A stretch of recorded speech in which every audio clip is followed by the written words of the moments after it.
Extra-naturel, une fois n'est pas coutume, on va de l'autre côté de la planète. Nous avons rendez-vous avec Svetlana Markov, qui est la correspondante de Terra Cultura, le magazine Bonjour. en ligne dédié à l'environnement et puis à la planète, aux cultures un petit peu et aux traditions du monde. Svetlana Markov, bonjour. Bonjour Frédéric. Alors, vous êtes actuellement en Nouvelle-Zélande, mais vous venez de l'Australie, puisque vous y étiez encore il y a une quinzaine de jours. Vous voyagez un peu. Oui, Il tout à fait. n'empêche que d'un côté de la planète, enfin, vous êtes de l'autre côté de la planète. Vous avez juste changé de fuseau horaire, c'est ça? Oui, avec la France, on a 12 heures de décalage maintenant. Voilà, vous faites un petit bond et vous passez du jour au lendemain. C'est pratique. Ouais, Alors, on peut dire ça. donc, avant de rentrer dans les reportages que vous nous proposerez en Nouvelle-Zélande dans les semaines qui viennent, vous aviez un peu de stock de votre passage en Australie et vous nous avez produit pour Terra Cultura un reportage sur le rodéo. Alors j'ai été étonné quand vous m'avez annoncé ça, puisque vous m'avez dit je vais faire un reportage sur le rodéo. J'ai dit le rodéo, mais j'ai en Australie le rodéo. Et alors apparemment, oui, c'est une tradition qui s'est répandue un peu sur la planète. Euh, Racontez-nous, les origines sembleraient être plutôt hispaniques. Oui, tout à fait. En fait, c'est à l'époque où l'ouest des États-Unis appartenait encore au Mexique que cette culture du rodéo a été intégrée du coup aux États-Unis. De base, on a l'image du rodéo sportif, mais c'est d'abord un métier, en fait, un métier qui requiert pardon, des compétences spéciales, une bonne connaissance du bovin, de l'environnement et au fur et à mesure du temps, en fait, ces compétences qui sont quand même très particulières, qui demandent beaucoup de maîtrise du cheval, mais aussi du taureau, a fait que c'est devenu un véritable sport parce que c'est un côté très spectaculaire.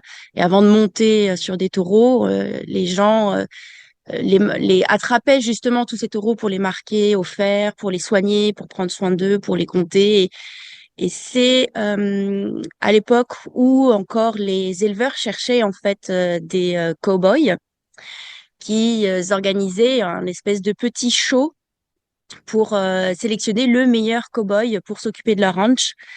Et de cette façon, les gens venaient au fur et à mesure autour de ce mini-événement observer, regarder, et c'est comme ça que déjà est né l'intérêt pour le rodéo. Et de fait, il y a plus tard, des hommes d'affaires ont vu justement un business dedans et ont commencé à développer tout un intérêt autour. Et ensuite est arrivé le rodéo sur taureau et sur cheval, qui de base ne font pas vraiment partie du métier. C'est ça. Mais Ça part au départ d'un entretien de recrutement, en quelque sorte. exactement, c'est exactement ça. C'est Et un montrer, recrutement qui est devenu assez incroyable et voilà. Et qui est devenu un après, sport. donc voilà, c'est ça. Et puis après, c'est devenu une sorte de jeu où on sort les muscles et on montre qui est le plus fort. Euh, C'est ça. je voudrais savoir un petit peu le contexte en Australie. Bon, on connaît les films de cow-boys en France qui viennent des États-Unis principalement. Donc on connaît les cow-boys américains. Mais est-ce que le cow-boy australien est le même que le cow-boy américain? Quel est le contexte? Il y a des vastes plaines aussi en Australie. Il y a beaucoup de bétail. Comment ça marche? C'est quoi Oui. le...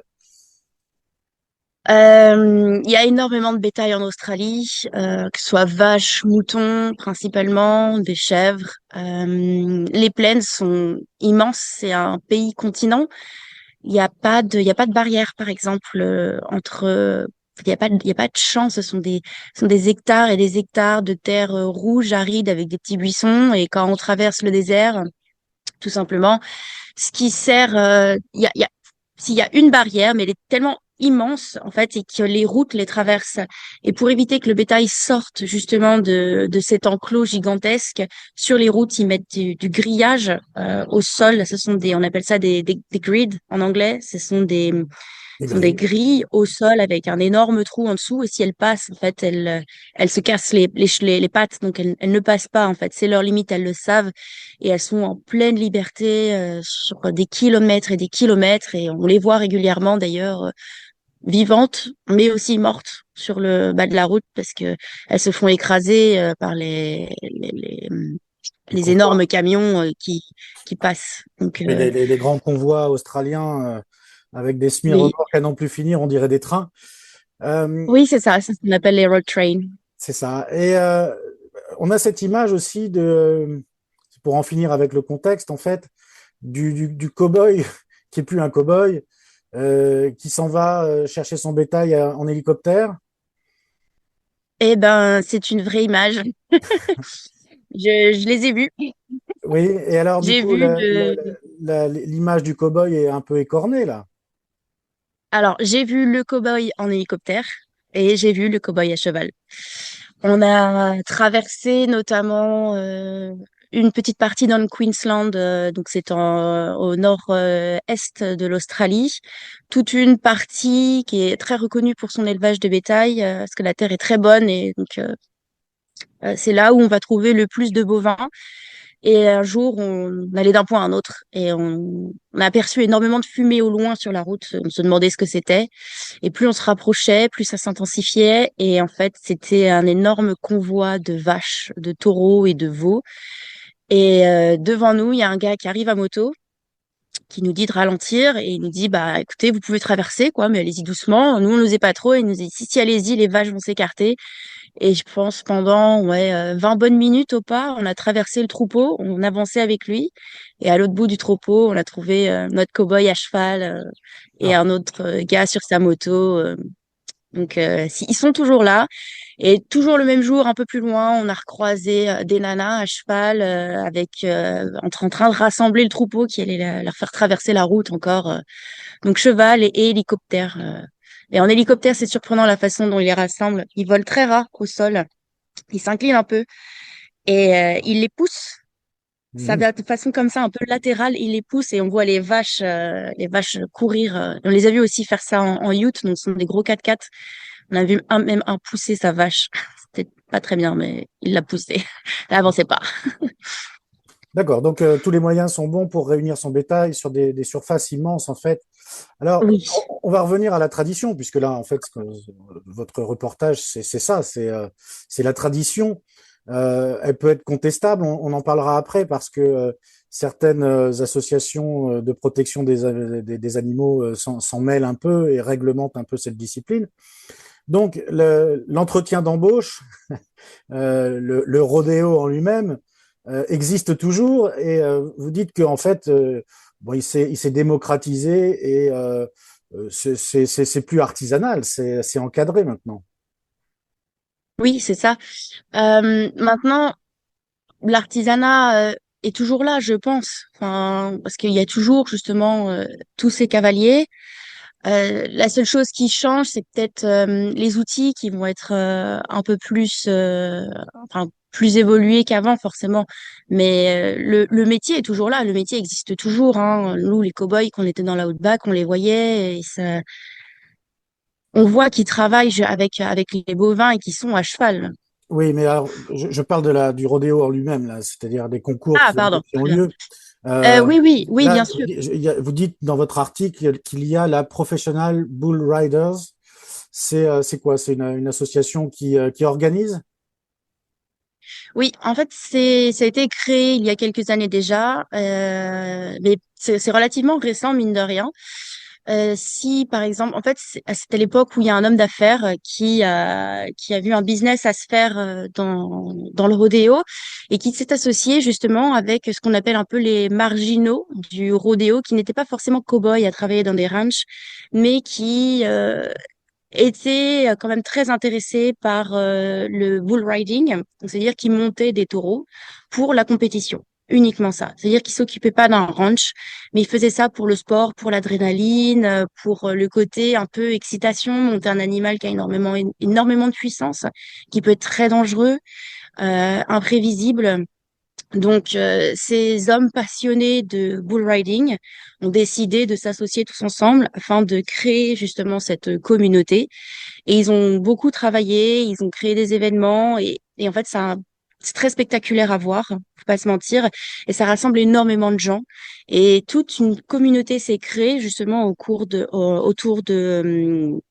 cette petite entreprise et ça a pris un essor phénoménal et de plus en plus maintenant ils essayent de faire valoir leur sport qui est très contesté pour le bien-être de l'animal qui est dans un environnement extrêmement stressant, ça, il n'y a pas de doute, bruyant, stressant.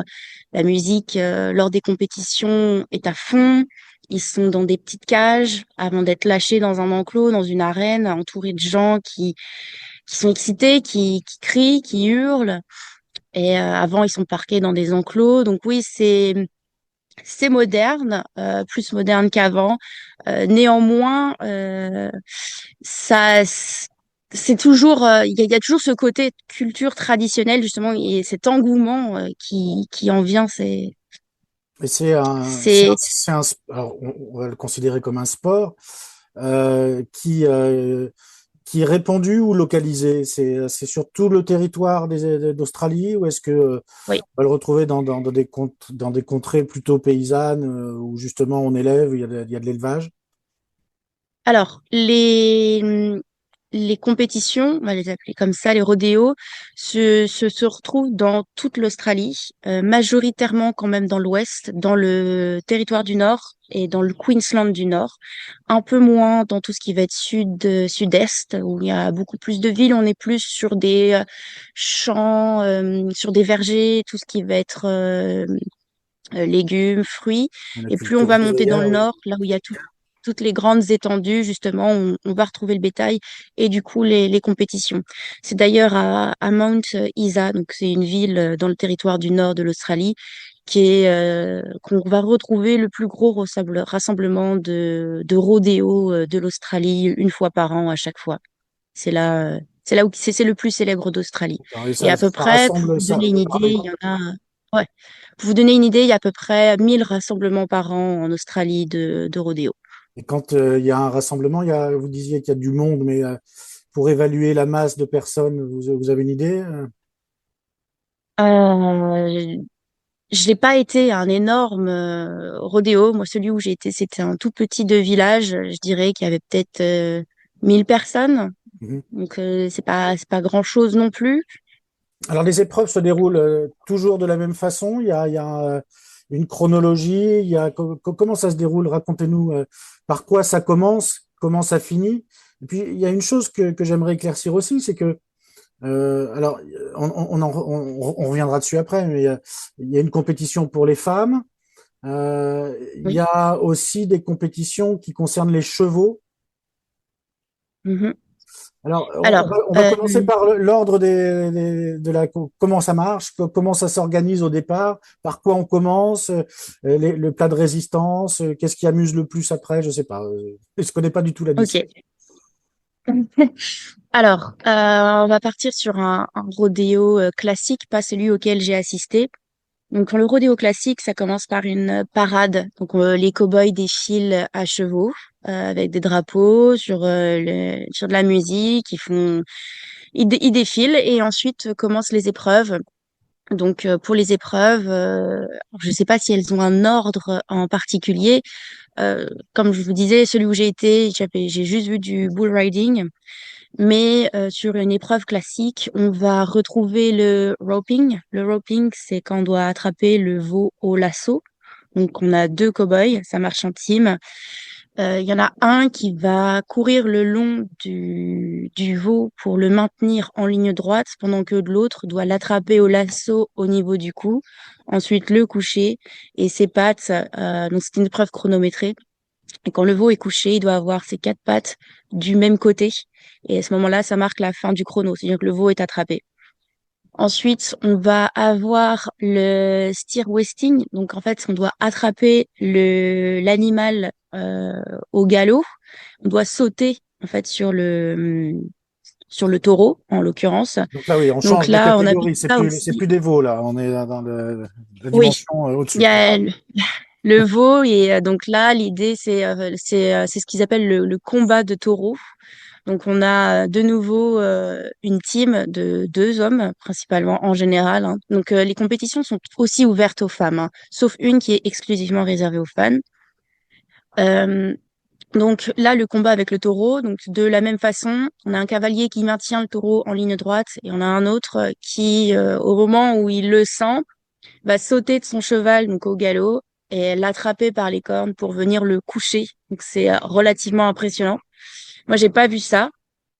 Mais j'ai lu beaucoup de choses qui en parlent. L'origine de cette épreuve viendrait des États-Unis il y a très longtemps où un cow-boy a, a sauté sur le taureau et il se dit qu'il aurait attrapé, qu'il lui aurait mordu ses lèvres pour le coucher au sol. Donc une épreuve de force assez impressionnante. Donc on a celui-ci et donc on a le barrel racing. Donc c'est la course de barils. Ce sont des gros barils, des tonneaux en métal. Et donc cette course est réservée aux femmes et c'est plutôt une épreuve qui va allier la comment on dit la Stérilité? relation entre le Ah non. cheval et le cavalier pour justement voir le lien qu'ils ont entre eux et une course aller le plus vite possible, le plus court au chrono. Et donc celle-ci par contre est réservée aux femmes. Et bien sûr, on a le rodéo sur cheval, donc à crue ou à selle. Si toutefois ils ont une selle, il faut savoir que le cavalier a obligation d'avoir les étriers, en tout cas ses pieds, au-dessus, au niveau de l'épaule du cheval. C'est-à-dire qu'il n'a pas les jambes qui tombent comme on peut quand on est classiquement à cheval. Et là, c'est pareil, donc c'est un chrono. Et l'épreuve accrue, il y a un chrono de 8 secondes également. Là, le temps, enfin là, c'est beaucoup plus dur, du coup, là, il y a moins de prises. Et bien sûr, le temps attendu, en tout cas par les Australiens et les Américains en général, c'est le rodéo sur taureau, donc le bull riding, qui est aussi mixte, hein. Moi, j'ai vu des jeunes filles y participer. Et le but, c'est 8 secondes. Et passé ces 8 secondes, il y a une petite alarme qui sonne, comme quoi bah, maintenant, il faut descendre du taureau. Parce que passé ces 8 secondes, il est considéré que le taureau n'a plus assez d'adrénaline pour ruer proprement et fournir un beau spectacle. Et déjà, tenir 8 secondes, c'est pas mal sur un animal de cette puissance. Donc, ce sont les ruades qui vont beaucoup compter, les changements de direction, la vitesse du taureau et bien sûr le cow-boy sur sa monture, son style, parce qu'il y a un style donc vestimentaire, mais aussi une façon de bouger, de se maintenir sur le Voilà. taureau. Une belle façon d'être Donc voilà à peu près ridicule. comment ça se passe. Voilà comment ça se passe. D'accord. Alors, donc on a toutes ces disciplines, mais bon, à aucun moment il y a de mise à mort. Il y a des? Mise à mort. J'ai pas entendu. Une mise à mort. Non, non, non, Je faisais pas du tout. la comparaison avec la tauromachie en France. Euh, que- que- le parallèle avec la tauromachie, il existe ou pas finalement? Euh, Il n'y a pas de mise à mort.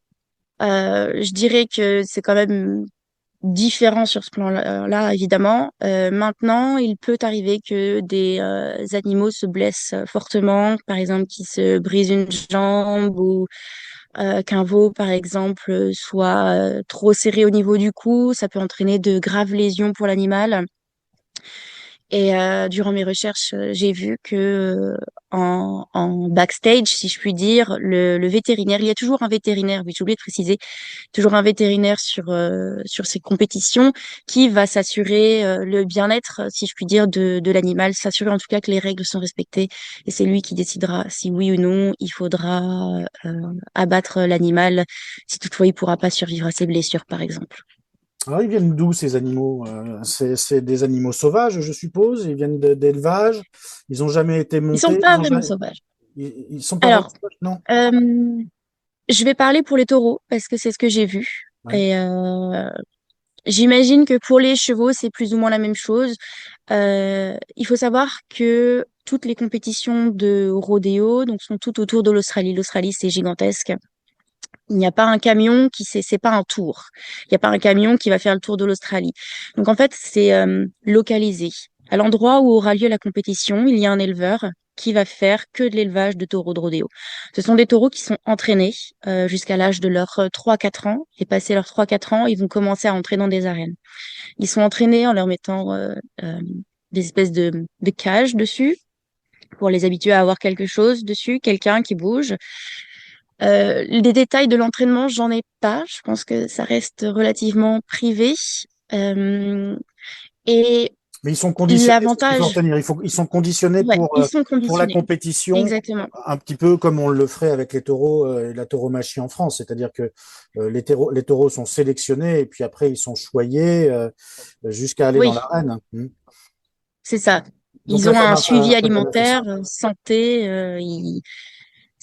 Ils sont considérés comme des athlètes en fait. Ils ont des prénoms, ils se vendent une fortune. Et donc ça, ça fait partie de l'éthique qui est mise en place par l'Australie. En tout cas, il faut savoir que chaque État a ses propres règles.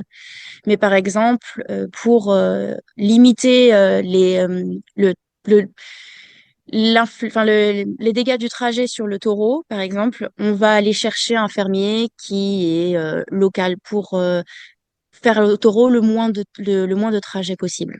D'accord. Et pour les hommes, eux, c'est aussi des locaux ou c'est des athlètes qui font des tournées? Non, eux, ils font des tournées. Eux, ils voyagent. Ils viennent des quatre coins de l'Australie. Pas là où celui où j'ai pu avoir l'occasion d'aller. Il y en avait qui venaient du Victoria. Donc à ce moment-là, faut savoir que j'étais dans le nord du Queensland. Donc pour vous donner une idée, en voiture, ça peut être 15 jours. Ah oui. Ouais, Ah oui, pour une il y a petite de la traversée. compétition, il y en a qui se déplacent quand même, hein. D'accord. Ouais.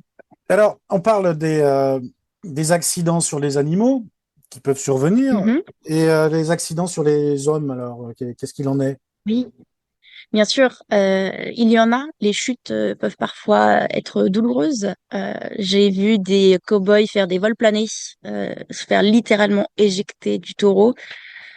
Ils sont protégés, néanmoins. Ils ont un casque qui ressemble à un casque de hockey pour que vous puissiez bien avoir l'image. Donc, s'il y a vraiment une grosse visière, c'est un énorme grillage, Ouais, protection, un on le gros voit casque. sur une des photos que vous avez mises sur votre Ouais, reportage. Je dis, tiens, ils sont bien protégés.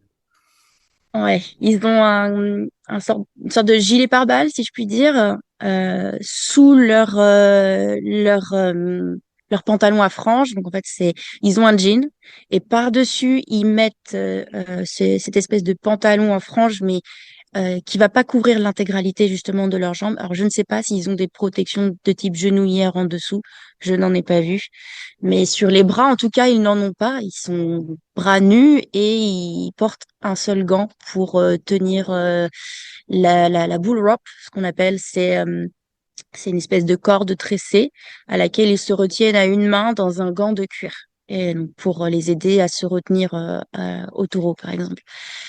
Là où j'étais, j'ai vu un jeune homme se faire relativement bien mal et quelqu'un est venu le chercher, ils s'en sont occupés, donc il y a une ambulance à côté, derrière, avec un suivi médical de chacun. Après coup, ça avait l'air d'aller, mais quand il s'est relevé, il boitait pas mal.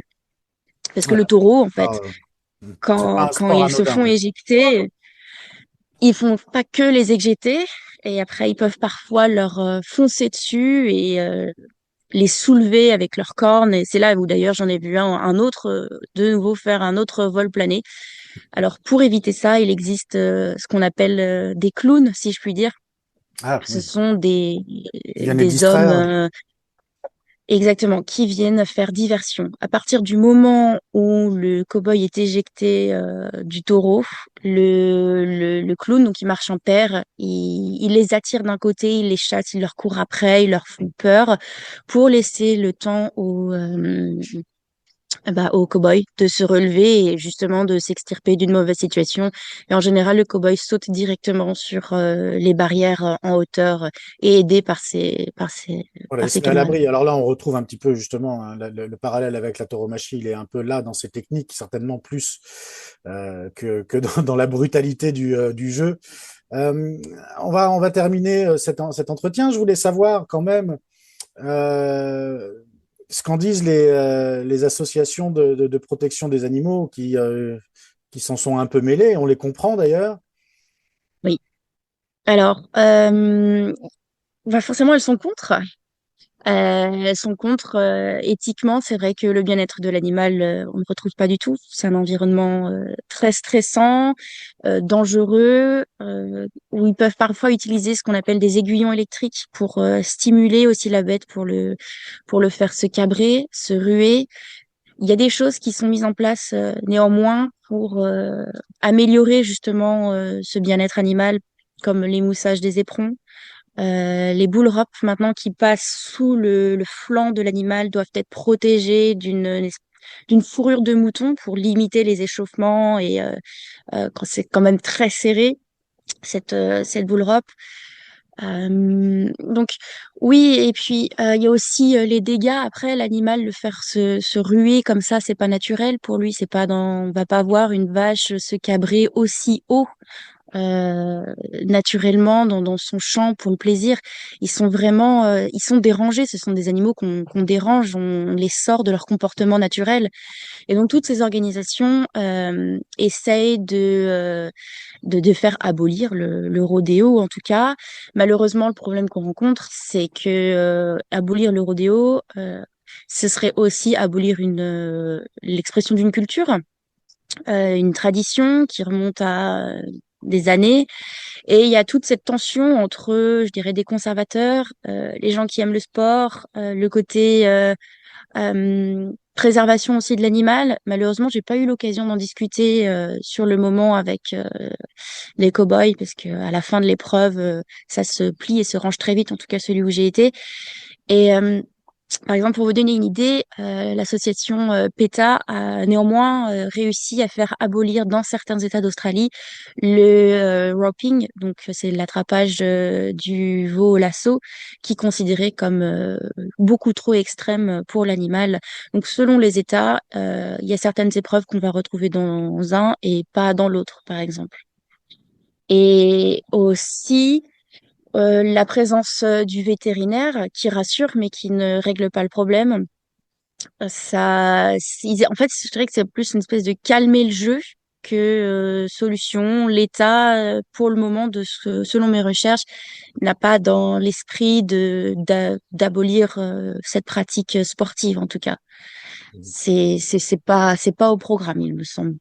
D'accord, oui, la tradition est ancrée. Et, quand C'est même, comme beaucoup on dit, trop hein, présent. c'est une tradition. Voilà, Et puis, c'est une tradition, on voit mais aussi hein, la tauromachie en France à la peau dure. Donc, euh, il y a les associations de protection de l'environnement et des animaux s'en mêlent, veulent toujours essayer d'améliorer les choses, voire d'abolir complètement cette festivité. Et pour les habitants de ces villes-là et les aficionados, c'est compliqué. Et finalement, ça perdure. Hein. oui, et aussi un autre facteur en Australie, c'est que, enfin en Australie, aux États-Unis, il faut savoir que le rodéo génère énormément d'argent. Il y a un énorme Ah, business tout autour. Donc forcément, il y a beaucoup de choses qui sont en jeu. Les associations sont très concentrées bien sûr sur le bien-être animal. Elles veulent l'abolir pour des raisons qui me semblent justes. Maintenant, il y a aussi le business et la culture c'est peut-être un peu extrême de dire ça, mais ce serait presque l'abolition d'une culture, en tout cas, si ça passe. Donc, oui, c'est très ancré chez les Australiens, donc ouais, ça fait partie de leur complètement. identité. On va terminer ici. Je voulais juste, c'est la dernière question, euh, Oui, parce que vous y avez assisté, je voulais savoir quel était votre sentiment à vous, du coup. bah, c'est une très bonne question. Qu'est-ce que vous avez ressenti et est-ce que vous avez trouvé ça bien, ludique qu'est-ce que comment vous qualifiez cette compétition quand on est Eh français et bien, Alors, déjà en tant qu'étrangère, c'est nouveau. C'est très intéressant d'aller voir ça, de voir l'ambiance. Tout le monde est en chapeau de cow-boy, en jean, en ceinture à clous, en Santiago. Donc quand on arrive là-bas, il y a une atmosphère. Directement, on est mis dans le bain. Ensuite, commence le spectacle. Et c'est vraiment un spectacle. C'est impressionnant. C'est impressionnant de voir des enfants. Moi, j'ai été un petit, un rodéo, c'était un rodéo local. Des enfants de 9 ans monter des taureaux. Ça inspire le respect. Honnêtement, c'est assez fou à voir. Après, bien sûr, il y avait des adultes qui montaient des plus gros taureaux. Donc, en fonction de l'âge, ils étaient sur des mini boules, ils appellent ça, et les gros taureaux après. J'ai trouvé ça très spectaculaire. Maintenant, des fois, je me demandais mais comment l'animal fait pour se cabrer autant. J'ai pris des photos. On voit ses pattes, son dos presque à la verticale. C'est fou. Et la force qui se dégage de l'animal, le voir, c'est un ruminant la plupart du temps. C'est calme, ça bouge pas beaucoup. C'est le voir aussi vite et rapide, c'est prendre compte en fait de la puissance de l'animal qu'on en a, enfin, qu'on voit pas au quotidien en fait. On se dit, waouh, cet animal, c'est quand même impressionnant quoi. J'ai été impressionnée honnêtement. J'ai été très impressionnée. Bon, on garde ou on garde pas? C'est là où c'est très délicat. C'est là où moi la culture et en même temps le bien-être animal, ouais, c'est quelque chose. Je sais pas où trouver une solution honnêtement. Je ne sais pas où trouver une solution. Bon, alors voilà, on va C'est s'arrêter c'est c'est ici. triste mais impressionnant. Voilà, on va s'arrêter ici et puis on va laisser les lecteurs se faire une idée par Tout à rapport fait. à tout ça sur votre reportage en ligne, à retrouver donc sur Terra Cultura cette semaine, terra-cultura.com. Je rappelle, Svetlana Markov, que vous êtes la correspondante de terracultura.com en Australie et maintenant en Nouvelle-Zélande. Donc bientôt Oui. des reportages depuis la Nouvelle-Zélande. Et la semaine prochaine, ben, on va se retrouver et vous nous parlez des dingos. Alors c'est quoi? Ils Il sont me ils sont semble. ils sont siphonnés les Australiens? Non, non, les dingos sont des chiens sauvages et on abordera le sujet la semaine prochaine. Ce sont des animaux emblématiques de l'Australie. Alors à la semaine prochaine. Merci Svetlana. À la semaine prochaine, Frédéric.